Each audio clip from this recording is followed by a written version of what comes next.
وإذا سألك عبادي عني فإني قريب أجيب دعوة الداع إذا دعان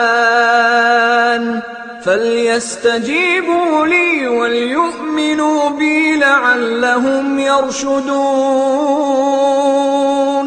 أحل لكم ليلة الصيام الرفث إلى نسائكم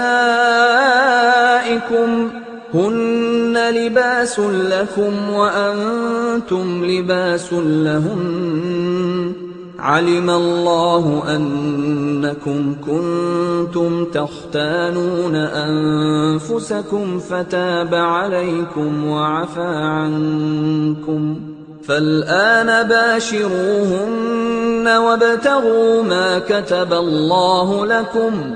وكلوا